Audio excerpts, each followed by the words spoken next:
Synopsis of the Books of the Bible. Minor Prophets. By JND Darby. Nahum. Summary. A specific form of evil clearly delineated in each of Israel's principal enemies, such as Nineveh. If we were to examine closely the different characters of the nations who have been connected with the people of God, we should perhaps find in each a specific form of evil pretty clearly delineated. At all events, it is so in the principal enemies of that people. Egypt, Babylon, Nineveh, are prominently marked by that which they morally represent. Egypt is the world in its natural condition, whence the people have come forth. Babylon is corruption in the activity of power, by which the people are enslaved.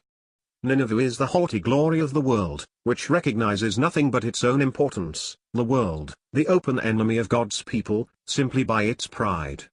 She shall be judged like all the rest, and disappear forever under the judgment of the Almighty.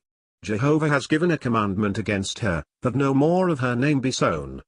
This judgment is so simple, that the prophecy which declares it requires very little explanation. The character of God, the pride of man. It commences with an exhibition of the character of God, in view of that which he has to bear from the pride of man. God is jealous, and Jehovah revengeth. It is a solemn thought that however great his patience, a day is coming which will prove that he does not bear with evil. Yet it is a comforting thought, for the vengeance of God is the deliverance of the world from the oppression and misery of the yoke of the enemy and of lust, that it may flourish under the peaceful eye of its deliverer. No doubt, he has long allowed evil to go on. He is not impatient, as our poor hearts are. He is slow to wrath, a wrath so much the more terrible that it is the justice of one who is never impatient. He is great in power, and will not at all acquit the guilty. See note. Who can stand before his indignation, or abide by the fierceness of his anger? Note. This is ever true and of immense importance. God never holds the guilty for innocent. It is contrary to his nature. It would not be the truth. He may put away sin, and receive the cleansed sinner, but he cannot act as if it did not exist when it does, nor be indifferent to it while he remains himself.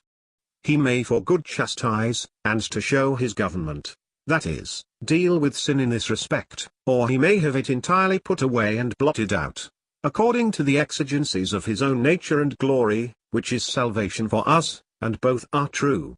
But he cannot leave it anywhere as not existing or indifferent. End of note. But this is not all. His indignation is not vague and devastating without distinction when he gives it a free course. He is good. He is a stronghold in the day of trouble. When the evil and the judgment overflow, the evil which is a judgment, and the judgment before which nothing that it reaches can stand, he is himself the sure refuge of all that trust in him. He himself knows all that do so. As for the glory of the enemy, it shall be destroyed, blotted out, brought to nothing. Reckless in the midst of their pleasures, drunken and suspecting nothing, they shall be devoured as stubble fully dry.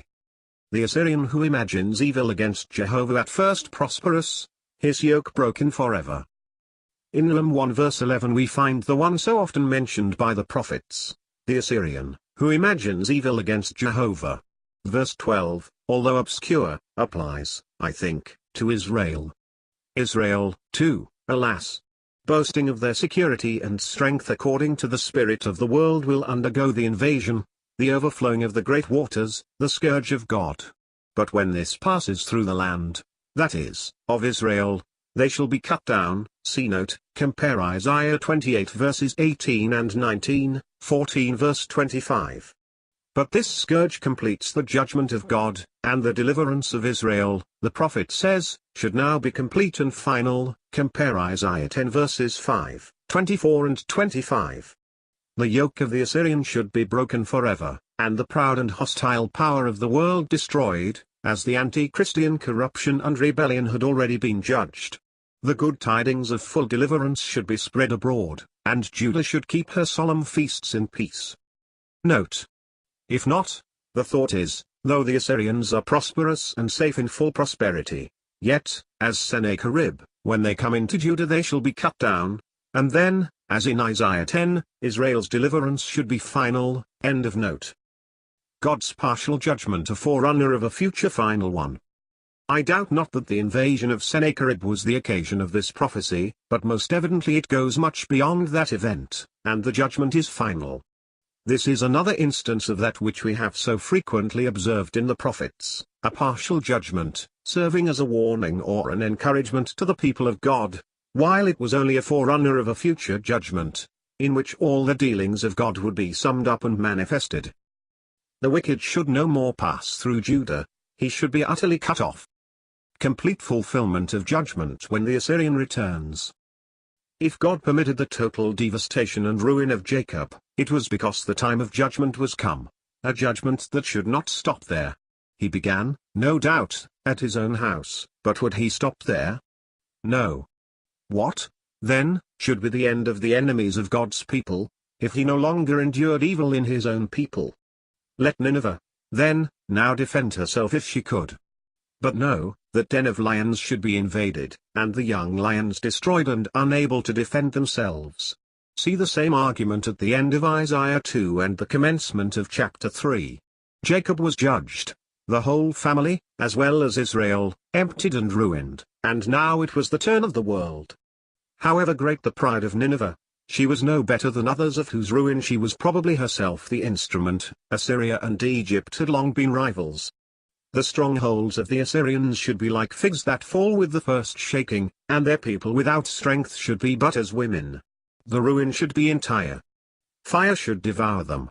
No doubt, this had a historical fulfillment in the fall of Nineveh, but its complete accomplishment will take place when the Assyrian shall return, I do not say with respect to this city itself, which has been destroyed, but the power that will possess the territory and inherit the pride of the land of Nimrod.